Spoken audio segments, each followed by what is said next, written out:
This is Radio Hereford FC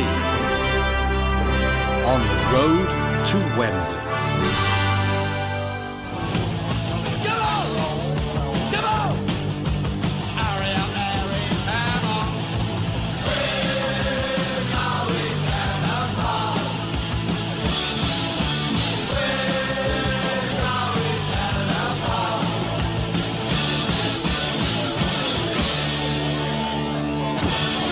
Well, hello and welcome to We're Going Down the Pub with me, Frank Williams, and of course the ground guide guru, Simon Wright. But again, we are not actually looking at an away ground guide. No. We're not doing It's it. FA Cup preview time. Exactly. And we are going to preview the upcoming first round proper. Doesn't that sound good? First round proper. We like tie. proper FA Cup matches. Hereford v Telford, 4th of November. It's now been settled. It's going to be Saturday the 4th, 3 p.m. kickoff. Proper time for football. Proper time. Absolutely. Yeah. It could have been Friday night. It could have been lunchtime. It could have been tea time. It could have been Sunday. It's not that sexy, is it? No, it's not. I'm afraid. No. We thought before the draw, well, if something comes out half decent, we'll get TV. But of course, Telford, I think we're attractive, but Telford aren't necessarily as attractive. Let's blame them. Well, absolutely. Okay. Yeah. So it's yet another FA Cup podcast. this is our 1, 2, 3, fifth. Yeah.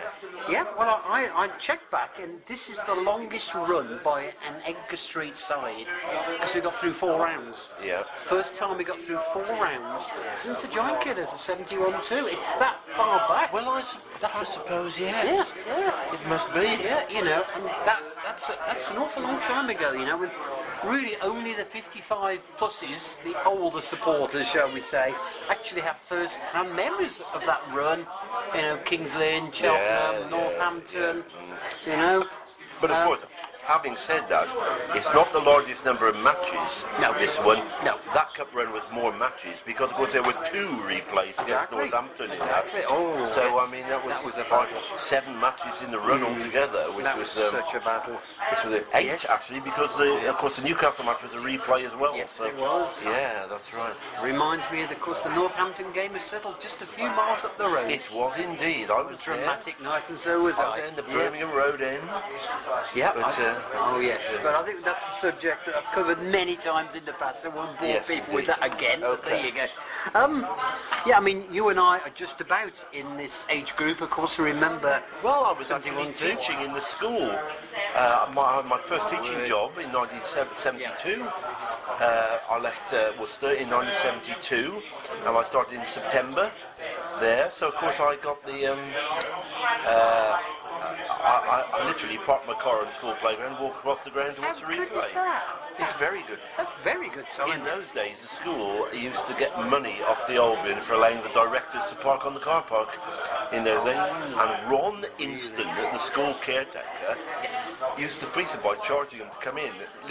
They didn't realise, in fact, the club was paying for them to go in anyway. But Ron used to say, "Oh no, you've got to pay on the gate." And he used to make a bump of his salary by charging the directors of West Brom to park on the school car park. He was eventually found out and had to make a substantial donation to school fund.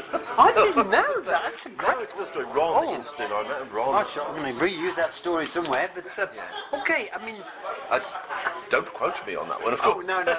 I used to drink with Ron Inston in the pub down the road. A certain caretaker, no names, but you know, this podcast has come around as a result of a really rather enjoyable afternoon at Eastleigh, hasn't it? Splendid.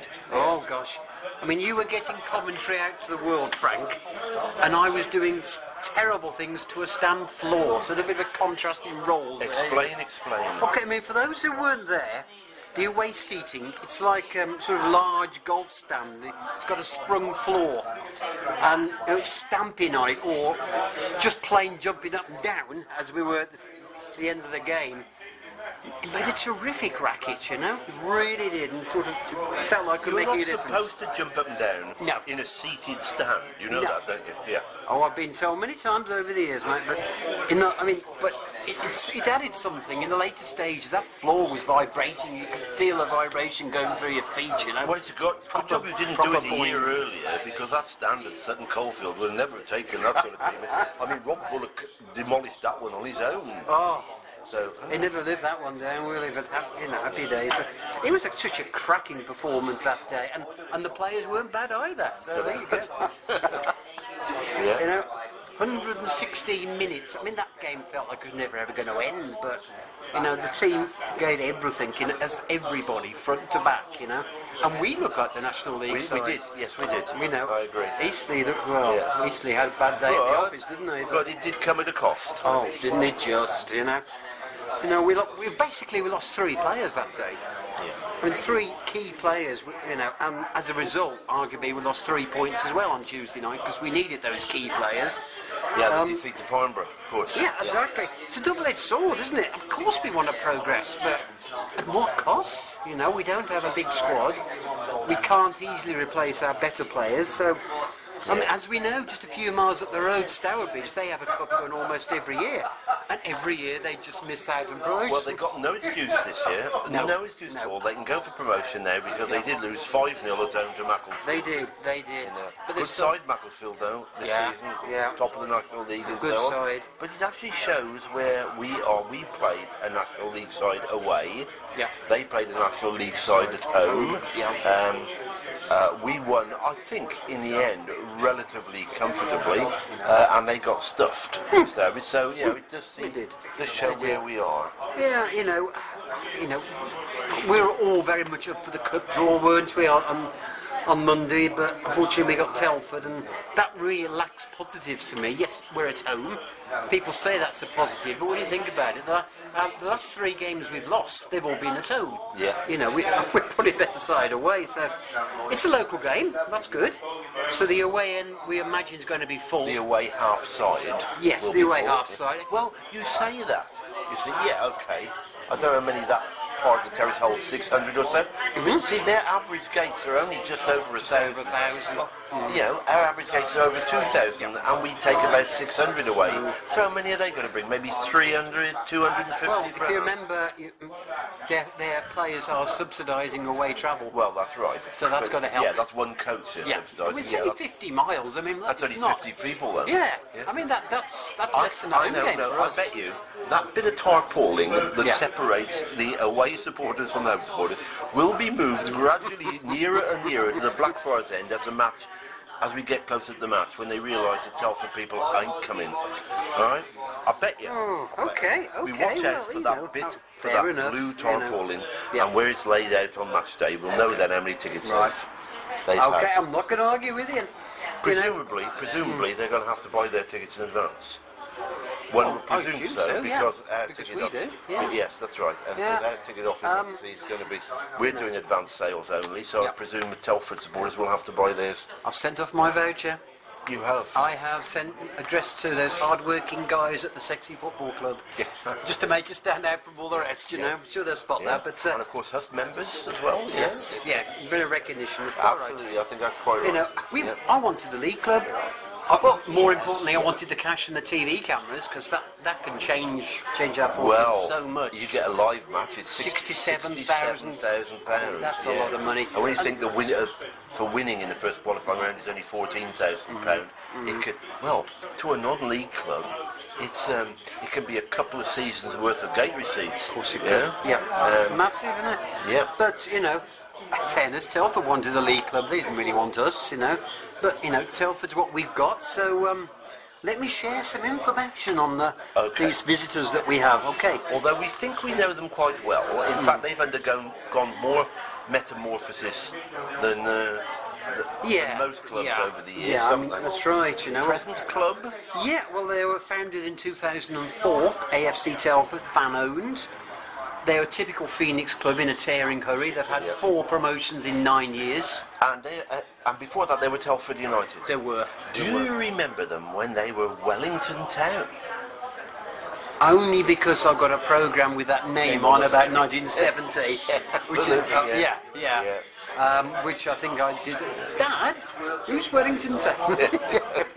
But there you go. Yeah, so 4 promotions in 9 years, 2 near misses, but they got to the National League twice, got relegated twice very quickly. The support's dropping, they think they hit the ceiling, and as a result of that, they've changed their model and no longer fan-owned. They're now encouraging external investment. Okay, well there you go. Well, Telford had the wolf at the door, literally. Literally. And the Dingles play their under 23 games there, and those little darlings, they're worried about the state of the pitch. They're giving Telford money to improve their pitch and to improve the size of the dressing rooms. Didn't they used to play their reserve games there back in the Telford United days before 2004? And when the old Telford United got into trouble, where were the Wolves then to help them? No, thank you very much. Never rely on somewhere else. Never rely They on went and played their games at Hensford instead, I believe. Maybe they're sort of not so much a big wolf, but maybe a small rodent when it comes to deserting sinking ships. I'm loving it. Only because it's Wolves, wasn't it? Of course. But if it was a Villa, you'd be exactly the same. I could be persuaded very easily. Now there are other... I've got to ask you this, because you have no affinities at all to, and people out there will not understand this, because I'm not a supporter of any Black Country team, and I would like to see Black Country and Birmingham teams all in the highest division possible, so there are loads of local derbies in the Premier League and that sort of thing. But you don't subscribe to that. You say, no, I want West Brom in there, but I don't want the others in there. We don't want to be playing them every season. Well, that's right. Bear in mind that Wolverhampton isn't in the Black Country, or Birmingham either. I know, but it's in Staffordshire. Local derby. Yeah, okay. You don't want them. No. So, what are your how are your feelings towards Walsall?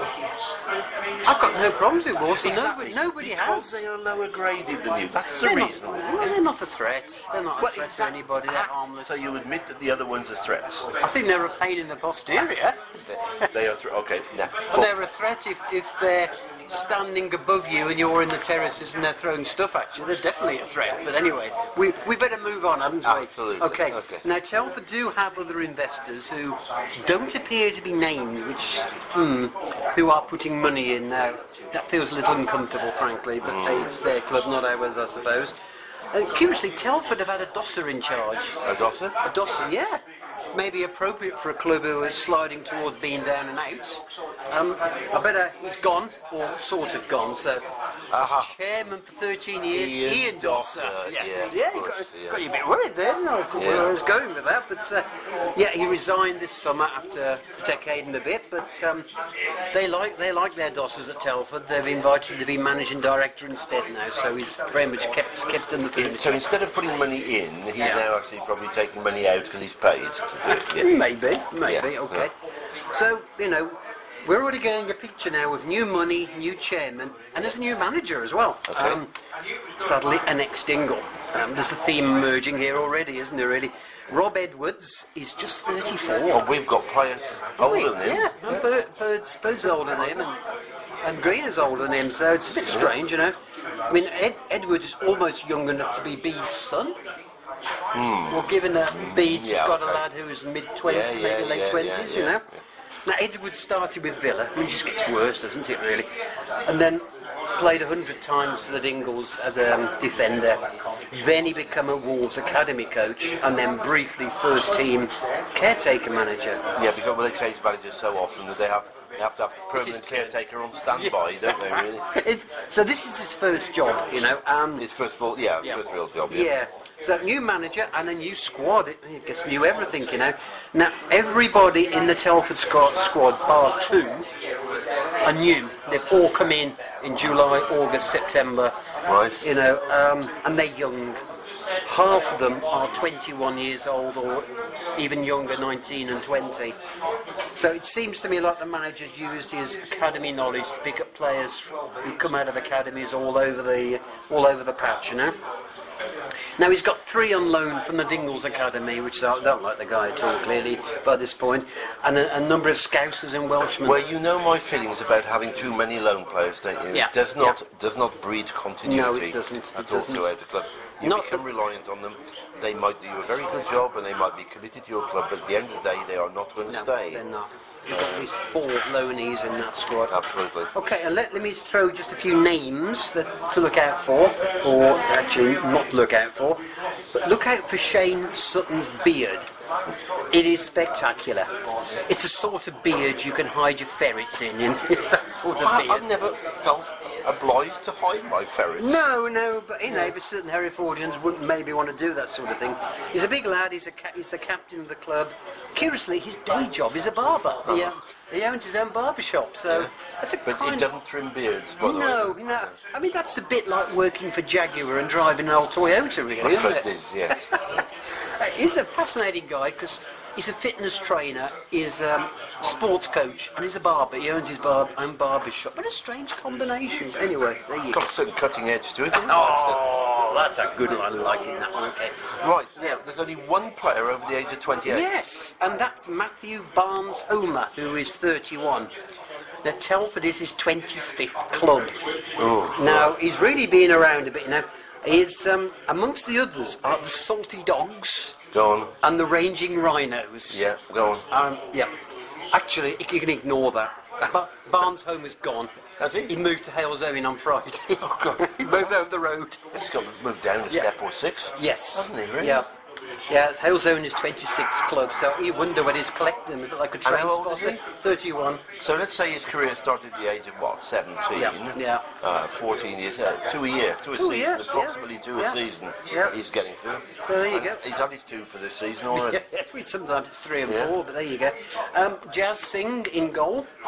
Yes, he had a good game against us. Just saved Very the Mills good reputation. Yeah. Exactly. Saves the Johnny Mills penalty. I mean, that's rarity. And, of course, Jazz left Gloucester City, which is the major reason why Alex Harris left us to go to Gloucester, And then came back again. Back again. And another curio, Telford signed Solihull's left-back, Jordan Goff, a few months back. Oh, right, okay. Things go round it. They go round, and then James Bowen now has gone to... Yeah, and he played. He played on Saturday and did well. But how did they get on? they lost 4-2 to Guiseley. Right. So they're even more mired at the bottom than they were before. I noticed actually James Bowen, we'll have a little chat about James at this stage, because I don't blame him at all for moving. I've got no against that at all. Because he wants to better himself, he wants to test himself at the highest level. But I notice it specifically says it's only for this season. He has only signed for the season. So presumably, if they are relegated, which is a fair chance. Very fair chance. We'll forget whether he'll get a second chance with us is another matter, really. They're a part-time team in what is almost all a full-time league. But it's on his doorstep. Of course it It's is. on his doorstep. I mean, I believe he lives at his parents' house in Coles Hill, so Solihill's easy. Absolutely. No travelling for training, which is... It must be a sod from there, frankly, so I can understand that. Yeah. And he's a Brummie. He's going to play for a local team, isn't he? Yeah. But there you go, that's JB, maybe coming back to us any time soon. But, let's ponder on our chances, really, against Telford. People are citing the 0-0 draw in the friendly. Right, forget that. Forget that. No, it's not relevant. Now, if you've got a brand new squad, it takes time to settle in. Yeah, as we had at that time as well. And in fact, at that particular time, we didn't have really the squad that we've got now. No. It's totally changed. And, their squad's changed too. They've signed several players since we played them in back end of July, so was have it? we, yeah. So have we. So, I think the difference between Telford and Eastleigh is age and form. Yeah. Eastleigh have got a load of old players and they're well out of form. Telford have got lots of young players with a point to prove. It's almost like Graham Turner, isn't it? They're good away form. Oh, it does. Yeah. They went away again yesterday. Yeah. So that's now, they've played 7 away league games, they've won 5 of the 7, and they've only conceded 4 goals. Yeah, but at home, not so good. No, they've only won twice. They could do reversing this fixture, really. We're better away, but there you go. Much like ourselves, if you think about it, AFC Telford's predecessor, Telford United, were a cup side. Yes, indeed. They come on to the FA Cup in a second, but they got to 5 FA Trophy finals. And won 3 of them. Which is, nobody can match that. No non-league club have ever got to 5 FA Trophy finals. So, they were also one of the non-league sides that nobody wanted in the FA Cup. They beat 11 Football League opponents between 82 and 92. And one year they got to the 5th round. Now we've never got to the 5th round. I have to pull you up here on your... Oh no, they've You're got not 11 Football League clubs beat home in 10 years. So they must have got through 2 full rounds. At least. Yeah, right. They got to the 5th round one year, then probably 3. I was wondering for a minute then how they could defeat 11 teams in 10 years. So they at least 2 in one season then, I mean, they went to... I don't know if anybody remembers, I think it was 85, they went to Everton in the 5th round, who were the FA Cup holders. Yeah. It took 11,000 supporters. It's just live recording, folks, but there you go. And, for it was 0-0 for an hour before they caved in and Everton won 3-0. But what an experience, So let's be clear, Telford supporters with that pedigree, they want a cup run as much as we do, Yeah. They've got the same sense of cup entitlement. Absolutely. Yeah. Well, personally speaking, I would love us to win. Yeah? If we don't win, fair enough. We honour that. What I don't want is a replay. No. We don't want a replay. We've got so many matches. More pressure, more injury dates. It's Tuesday. Yeah, another Tuesday. Saturday. Saturday. You can't go on doing this. Granted, for a change this year, it's all at home. Whereas last year we were going through 8 successive away Saturdays. Now it all seems to be at home. It has to catch up with you sometime. Of course it does. But I have been looking through the fixture list today, and I do notice that there are no scheduled Tuesday night matches in 2018 in the second half. Well, it's not the second half of the season. Of course, people think Christmas is halfway through. It isn't. Because you start in August, so you're doing 4.5 months before Christmas, but only 3 months afterwards. But there are no scheduled then, so if matches needed to be rescheduled, they could be rescheduled for the spring, not in midwinter, which would be rather nice. Exactly. But nevertheless, it would be nice to get a result. Wouldn't it just? Come on, Frank, pin you down. What's your prediction? Well, I say I don't want a draw, but I've just got a feeling that the draw probably is a favourite result. Right. But if I want to, I'm going to stick my neck out and say we'll sneak a 1-0, all right? But it will be tough. It's a tough ask. We'll sneak a 1-0. But having said that, I still think the draw is probably, but might be the bookies' favourite when the odds come out, I think. What about you? Well, I've been accused in the last couple of days of being pessimistic, whereas I would argue I'm realistic. I honestly think that Telford's away formation is going to be very strong and we're going to struggle to break it down, and I think we'll probably lose 2-0. 2-0? Right, okay. I think we'll batter away frantically, but with that guy with the big beard, with the ball disappearing into his chin. And a few lively ferrets. Exactly, yeah. It's going to be a great day out. It's going to be a pretty, well, not sellout, but it's going to be, if there is a result, if there is a positive result, I think 1-0 to Hereford, but I still think the favourite, bookies' favourite, is going to be the draw, and we don't want that. If it's a draw, we might have a better chance away. But, they're weaker at home, we're stronger away, but the effort involved, getting a over that lot line. depends. A lot depends, I think, on how many players we get back in the next week or so. Yep. How much emphasis we put onto the trophy match against Weymouth, which is when most fans will look at and say, okay, FA Trophy, we stand more chance of going further in than the FA Cup, but do we want runs in both of them?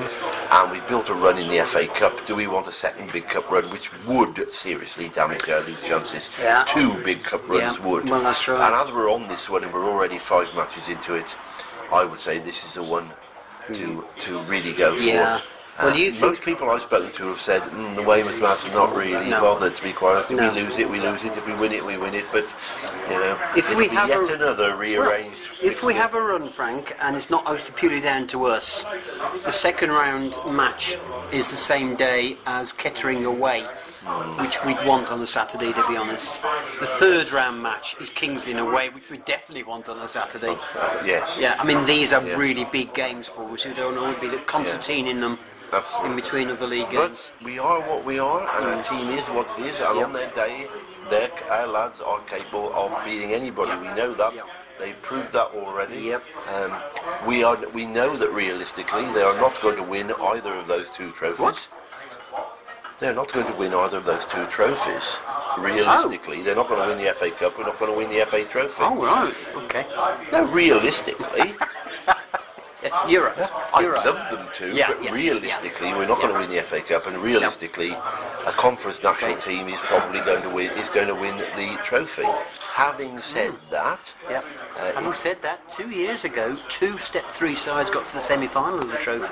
well, hang on, a non-league club got the quarter-final of the FA Cup last Yeah, yeah. year, so it's Yeah. not.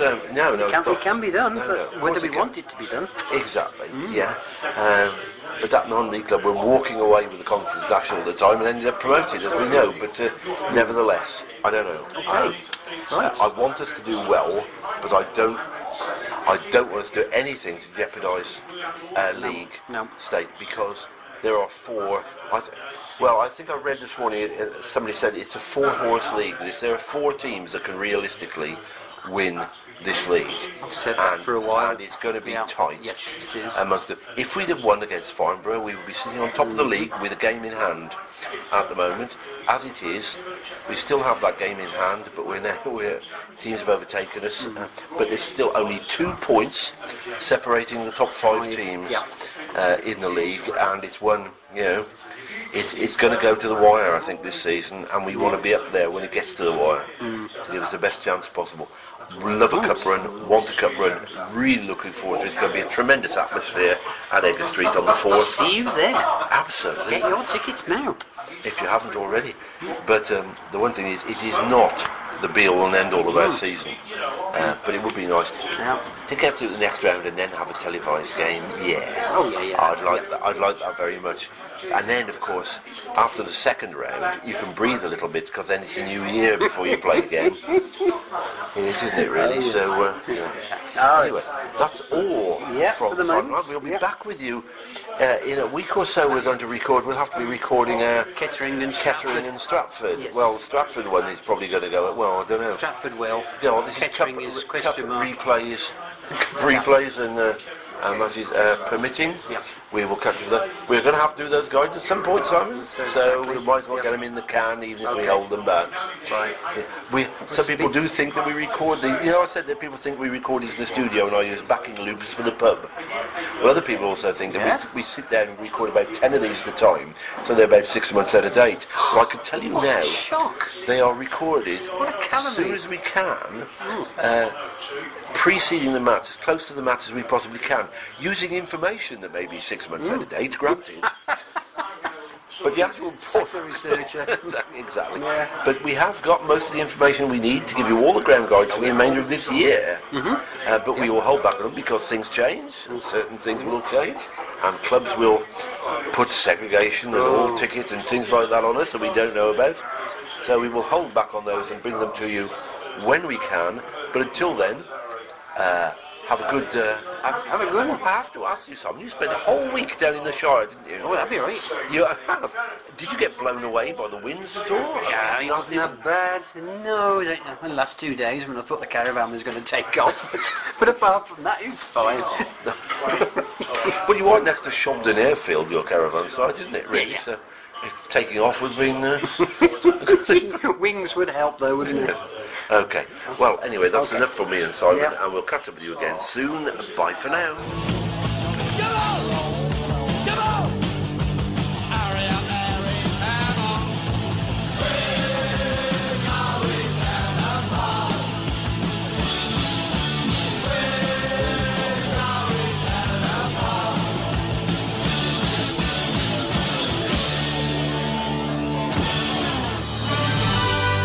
This is Radio Hereford FC. On the road to Wembley.